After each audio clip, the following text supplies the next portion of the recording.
Viewers, নাক ডাকার সমস্যা প্রায় ঘরে ঘরেই দেখা যায় এবং এটা কোনো জটিল সমস্যার জন্য হয় না বা জটিল কোনো রোগের জন্য হয় না। খুব সিম্পল বা খুব সাধারণ কিছু কারণের জন্য আসলে নাক ডাকার সমস্যাটা মানুষের দেখা যায়। এর জন্য যে সবসময় মোটা হতে হবে তা না, এটা চিকন মানুষেরও হতে পারে, আবার ছোটদেরও হতে পারে, আবার খুব বয়স্ক মানুষেরও হয়। দয়া করে মিস্টার ডক্টর চ্যানেলটি সাবস্ক্রাইব করবেন এবং অবশ্যই বেল বাটনে ক্লিক করবেন। আসলে নাক ডাকা কি? নাক ডাকা কি সেটা আলোচনার আগে একটু রেসপিরেটরি সিস্টেম সম্পর্কে একটা ছোট্ট একটু যদি ধারণা থাকে তাহলে বুঝতে সুবিধা হবে। যে আমাদের রেসপিরেটরি সিস্টেম শুরু হয় নাক দিয়ে এবং শেষ হয় ফুসফুসের অ্যালভিউলাতে গিয়ে, এবং এই নাক থেকে একটা পথ চলে যাচ্ছে পেছনের দিকে হয়ে গলার দিক থেকে নেমে আসছে, যে অংশকে আমরা বলি ফ্যারিংস, তার নিচে থাকে ল্যারিংস, তার নিচে থাকে ট্রাকিয়া এবং তার নিচে থাকে ব্রঙ্কাস। এই পথ দিয়ে বাতাস বাহিত হয় এবং এই পুরো পথটাই মাসল দিয়ে ঢাকা থাকে। এবং ব্রঙ্কাস যখন নিচের দিকে এসে দুই ভাগে ভাগ হয়, তখন ভাগ হয়ে এরা ফুসফুসের ভেতরে প্রবেশ করে। কোনো কারণে এই যে নাক থেকে শুরু হয়ে ফুসফুসে যাওয়ার আগ পর্যন্ত অংশে যদি বাধাপ্রাপ্ত হয় তাহলে একটা কম্পনের সৃষ্টি হয়। এই কম্পনটাই শব্দ, এই কম্পনটাকে আমরা বলি নাক ডাকা। নাক কেন ডাকছে, কি সমস্যার কারণে নাক ডাকা হতে পারে? এটা হয় যদি একজন মানুষ মোটা হয় তাহলে তার নাক ডাকা হয়। একজন মানুষের যদি নেজাল সেপ্টাম বলি, যেটা দুই নাকের মাঝখানে যে পার্টিশন থাকে, এটার নাম হলো সেপ্টাম। এই সেপ্টাম যদি সোজা না হয়ে একটু বাঁকা হয় তাহলে তার নাক ডাকার সমস্যা হয়। যদি নাকের মাংস বাড়তে থাকে, যেটাকে মেডিকেল ভাষায় নেজাল পলিপ বলি, তাহলে নাক ডাকা হতে পারে। প্রেগনেন্সির সময় নাক ডাকার সমস্যা হয়। যদি কেউ অ্যালকোহল সেবন করে তাহলে তার নাক ডাকার সমস্যা হতে পারে। অনেক বয়স্ক লোক, তাদের নাক ডাকার সমস্যা হতে পারে। আবার যদি ঘুম না হয়, খুব বেশি ক্লান্ত হয় মানুষ, তাহলেও ঘুমের মধ্যে নাক ডাকার সমস্যাটা হয়। এগুলো তো কারণ, কিন্তু মানে এর পেছনের মেকানিজমটা কি? মোটা হলেই কেন নাক ডাকবে? একটা মানুষ যখন মোটা হয়, ধরে নিলাম একজন মানুষের বয়স 25 বছর এবং তার ওজন হলো 60 কেজি।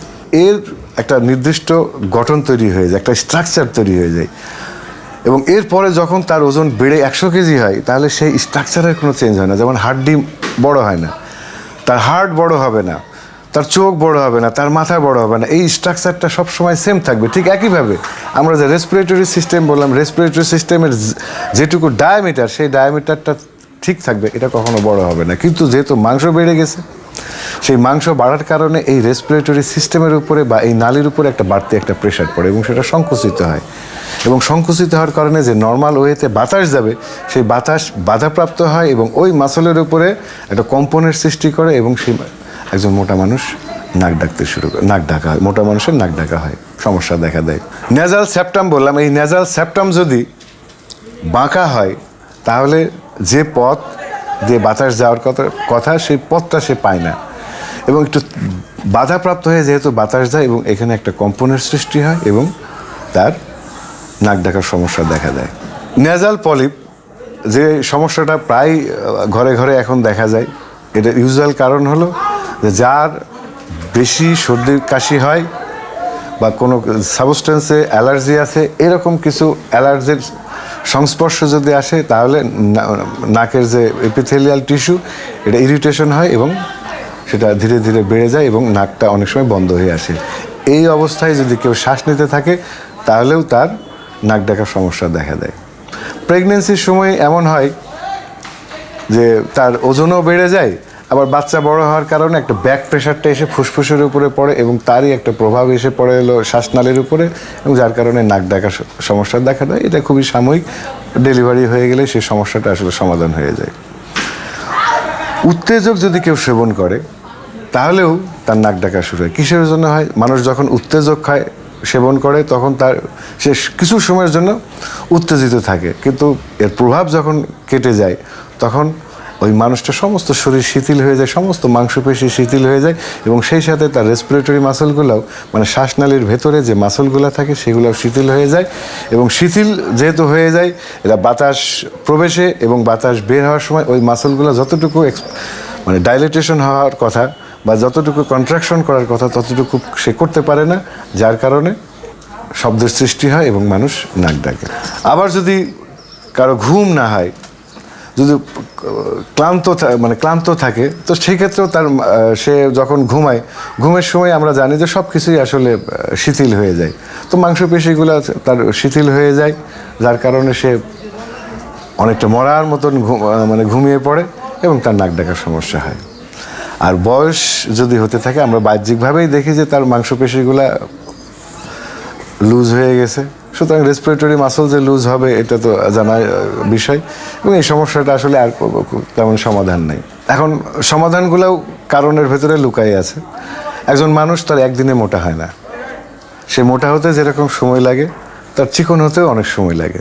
তো যদি একজন মানুষ একটু ধৈর্য ধরে তার ওজন কমাইতে পারে তাহলে তার এই সমস্যাটা নাক ডাকার সমস্যাটা আসলে থাকবে না। আবার এমনও হয় যে শোয়ার কারণেও হয়, একজন মানুষ যদি চিত হয়ে শোয় তাহলে তার জিহ্বার যে রুট যেটা একদম পেছনে গলার কাছে থাকে সেটা চিত হয়ে শুলে সেটা পেছনের দিকে সরে আসে এবং সেটা আলজিহ্বার উপরেও চাপ পড়ে, ফ্যারিংসের উপরে একটা চাপ পড়ে, ফলে নালীটা সরু হয়ে যায়, যার কারণে নাক ডাকার সমস্যা হয়। সুতরাং সে যদি পজিশন চেঞ্জ করে ডানে বা বামে কাত হয়ে শোয় তাহলে তার নাক ডাকার সমস্যা থাকে না। তবে বাম দিকের চাইতে বৈজ্ঞানিকভাবে দেখা গেছে যে ডান দিকে কাত হয়ে শোয়া বিজ্ঞানসম্মত এবং শরীরের জন্য ভালো।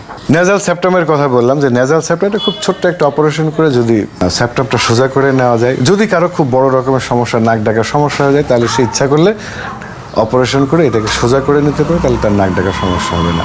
নেজাল পলিপের ক্ষেত্রেও একই, যদি পলিপেক্টমি বলে বা সেই পলিপটা যদি কেটে ফেলে তাহলে নাকের পথটা আবার আগের মতো হয়ে যায়, তার নাক ডাকার সমস্যা থাকবে না। যে অ্যালকোহল সেবন করছেন তিনি যদি অ্যালকোহল বাদ দিয়ে দেন তার নাক ডাকার সমস্যা থাকবে না।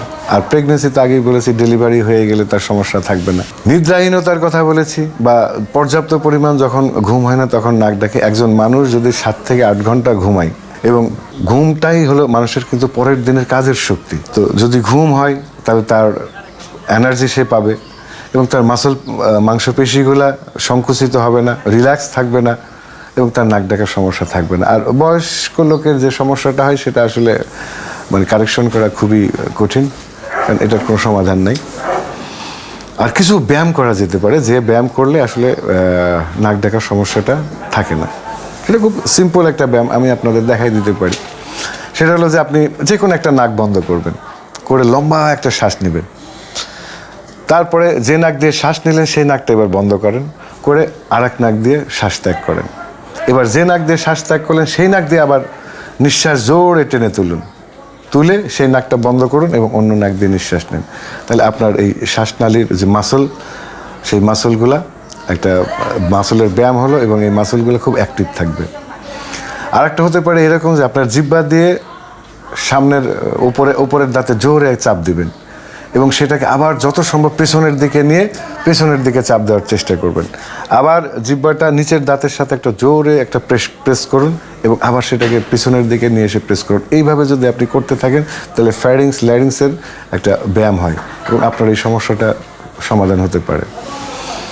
আর একটা ভালো জিনিস হলো এরকম যে মেডিটেশন।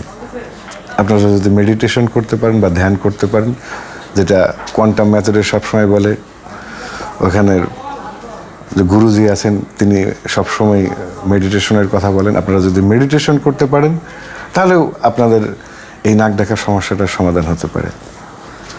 তো নাক ডাকার সমস্যাগুলা আমি যেগুলো বললাম সেগুলো মানুষের খুব আয়ত্তের মধ্যে এবং আপনার শুধু নাক ডাকাটা আপনার কেবল সমস্যা না, আপনার আশেপাশে যারা থাকে তাদের জন্য সমস্যা হতে পারে। সো এই সিম্পল ছোট ছোট সমস্যাগুলো যদি আপনি নিজেই চেষ্টা করেন তাহলে দূর করা সম্ভব এবং আপনি নিজেও ভালো থাকবেন, আপনার আশেপাশে পরিবেশে ভালো থাকবেন। তো ভিউয়ার্স, আমার এই আলোচনা যদি আপনাদের এতটুকু উপকৃত হয় উপকারে আসে তাহলে আমার খুব ভালো লাগবে, কারণ আমি যা কিছু বলি আপনাদের লাভের জন্যই বলি। এবং যদি আপনাদের কোনো প্রশ্ন থাকে আপনারা আমাকে কমেন্টে প্রশ্ন করুন। যদি কোনো বিষয়ে আলোচনা করার প্রয়োজন মনে করেন সেটাও আমাকে জানান, আমি সেই অনুযায়ী আলোচনা করব এবং আপনাদের জন্য কাজে লাগে সেই চেষ্টা আমার অব্যাহত থাকবে। আপনারা লাইক করুন এবং যদি সম্ভব হয় সাবস্ক্রাইব করুন, আমার ভালো লাগবে। ধন্যবাদ সবাইকে।